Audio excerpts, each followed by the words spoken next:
Hello students, in this video we will discuss about the new topic named as conservation of wildlife and forest in India.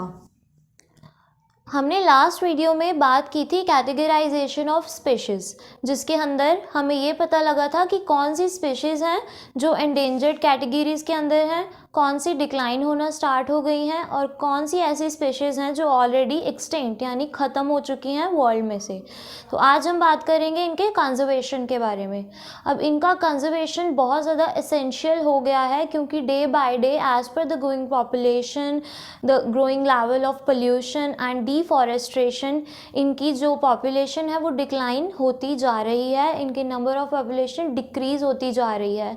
तो ये बहुत essential हो गया है कि अब जितने भी number of animals, plants and species बचे हुए हैं उनको कंजर्व किया जाए ताकि इनकी जो जनरेशन है वो वर्ल्ड में से या इंडिया में से बिल्कुल ख़त्म ना हो, इनकी रिप्रोडक्शन सिस्टम चलता रहे और इनकी ब्रीडिंग प्रॉपरली होती रहे। तो इसके लिए बहुत ज़रूरी था कि इनको प्रॉपरली कंजर्व किया जाए। तो इसीलिए जो है कंजर्वेशन इनकी स्टार्ट की गई थी। गवर्नमेंट ऑफ इंडिया ने बहुत सारे ऐसे स्टेप्स लिए ताकि इनको आप कंजर्व कर सको, इनकी और ज़्यादा पॉपुलेशन में डिक्लाइन ना हो।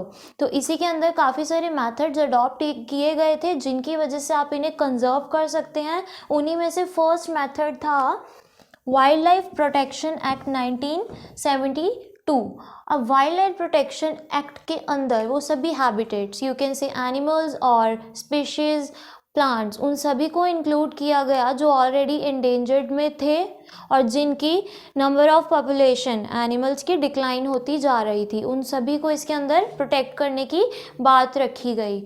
और इंडिया के हर एक स्टेट के अंदर वो लिस्ट इशू कर दी गई कि कौन कौन से एनिमल्स इस प्रोटेक्शन एक्ट के अंदर कवर अप किए जाएंगे। तो मेजरली यहाँ पर वर्क किया जा रहा था कि आपने इन सभी एनिमल्स को प्रोटेक्ट करना है ताकि इनकी जो जनरेशन है वो बिल्कुल भी ख़त्म ना हो, या थोड़े बहुत जो भी रह गए हैं उन्हीं में रिप्रोडक्शन की हेल्प से इसको कंटिन्यू रखा जा सके। तो इसके अंदर क्या किया गया, जो भी हंटिंग प्रोसेस होती थी उस पर बैन लगा दिया गया और इलीगल ट्रेड पर भी बैन लगा दिया गया।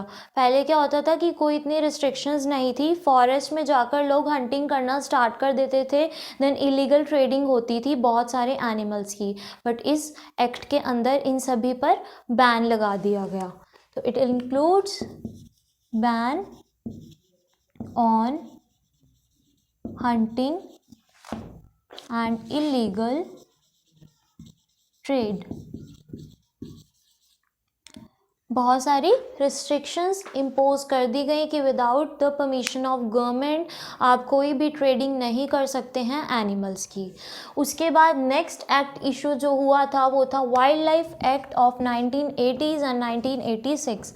इसके अंदर सारे स्मॉल क्रीचर्स को इंक्लूड किया गया था। Small creatures like your butterflies, बीज, ड्रैगन फ्लाइज एक्सेट्रा। ये होते तो बहुत छोटे हैं, जितने भी ये ऑर्गेनिज्म हैं, यू कैन से स्पीशीज और स्मॉल क्रीचर्स, ये होते तो बहुत छोटे हैं बट एक इकोलॉजिकल बैलेंस के लिए बहुत ज़रूरी है।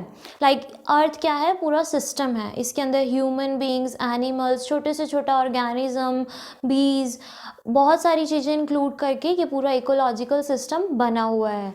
फॉर एग्ज़ाम्पल अगर आप किसी भी सिस्टम में से कोई भी पार्ट निकाल देते हैं तो डेफिनेटली वो सिस्टम काम करना बंद कर देता है या ख़राब हो जाता है। इन द सेम सेंस अगर इस सिस्टम में से कोई भी एक पार्ट गायब होता है तो डेफिनेटली वो सिस्टम काम करना बंद कर देगा या उसमें प्रॉब्लम्स आनी स्टार्ट हो जाएंगी, जिसकी वजह से ह्यूमन बींग्स को ओवरऑल सफ़र करना पड़ेगा।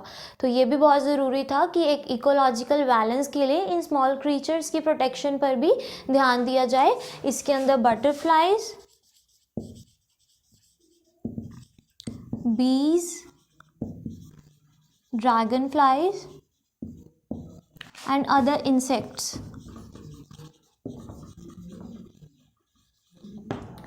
include किए गए थे to make a balance between all the ecological system of the earth।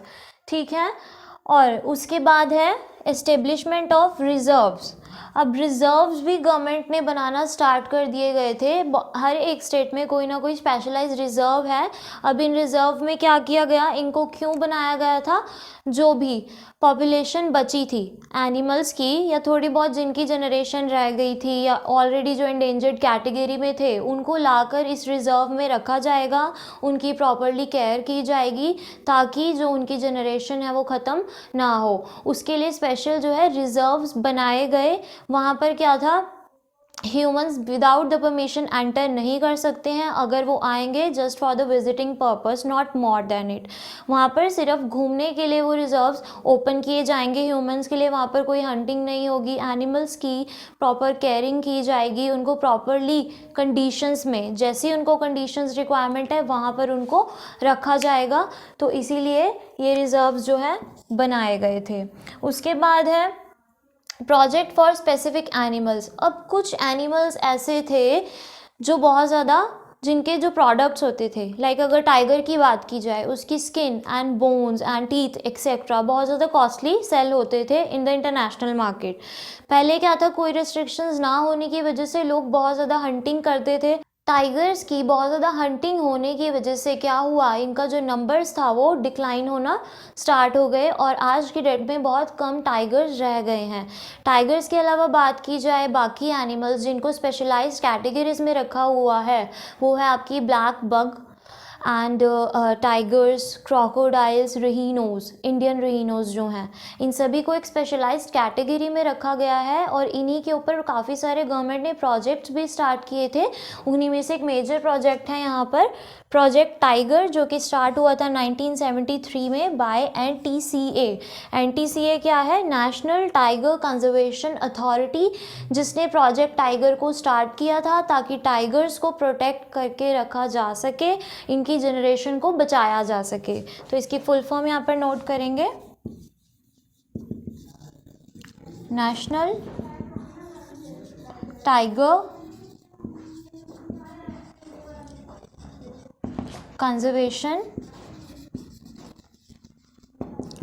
Authority.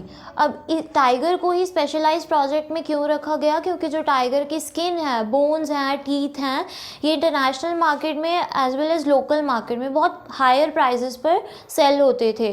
तो इसको ह्यूमन बींग्स की डायरेक्ट पहुंच से बचाने के लिए इनको एक स्पेशलाइज्ड कैटेगरी में रख दिया गया।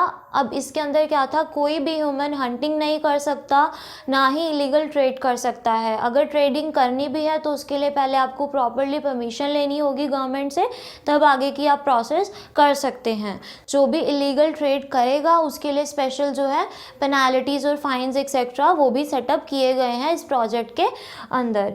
उसके बाद अगर हम बात करें कि इंडिया के अंदर कौन से मेजर टाइगर रिजर्व्स हैं, तो वो हैं आपके Corbett national park. Corbett national park आपका है उत्तराखंड में। The next is Sundarbans national park. Sundarban जो है वेस्ट बंगाल में है ये नेशनल पार्क। उसके बाद Sariska wild life sanctuary. Sariska wild life sanctuary आपकी बनाई गई है राजस्थान में। And the last is Periyar tiger reserve. Periyar tiger reserve है आपका केरला में। तो ये थे वो सारे स्टेप्स जो वाइल्ड लाइफ और फॉरेस्ट की कंजर्वेशन के लिए गवर्नमेंट ने स्टार्ट किए थे, ताकि ये जो एनिमल्स हैं ये एंडेंजर्ड लिस्ट में इंक्लूड ना हो, और अगर हो भी गए हैं तो उनकी बची कुची जो संख्या रह गई है, नंबर्स रह गए हैं, उनको आप प्रोटेक्ट कर सकें ताकि एटलीस्ट उनकी जनरेशन तो सेव रहे वर्ल्ड में, और ये जो अर्थ का सिस्टम है वो प्रॉपरली चलता रहे, उसका इकोलॉजिकल बैलेंस ख़त्म ना हो। इसके लिए ये बहुत ज़रूरी है कि गवर्नमेंट के इनिशिएट के साथ साथ जो नॉर्मल ह्यूमन बींग्स हैं वो भी अपने रिस्पॉन्सिबिलिटीज़ को समझें, ज़्यादा पोल्यूशन ना क्रिएट किया जाए। जो फॉरेस्ट हैं ख़त्म हुए जा रहे हैं, फॉरेस्ट को बचाने के लिए भी अगर आप इंडस्ट्रियलाइजेशन कर भी रहे हैं तो उसकी प्लेस पर किसी दूसरे प्लेस पर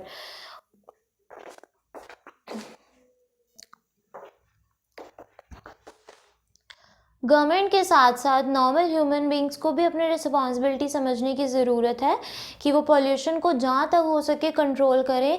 अगर डिफॉरेस्टेशन कहीं पर होता भी है तो उसकी जगह कहीं दूसरी जगह पर जो है फॉरेस्ट या ट्रीज सेटअप किए जाएं ताकि वो बैलेंस्ड बना रहे और इनको वाइल्ड लाइफ को, एनिमल्स को रहने के लिए जगह मिलती रहे और इनकी जो जनरेशन है, इनके जो नंबर्स हैं वो ख़त्म ना हो.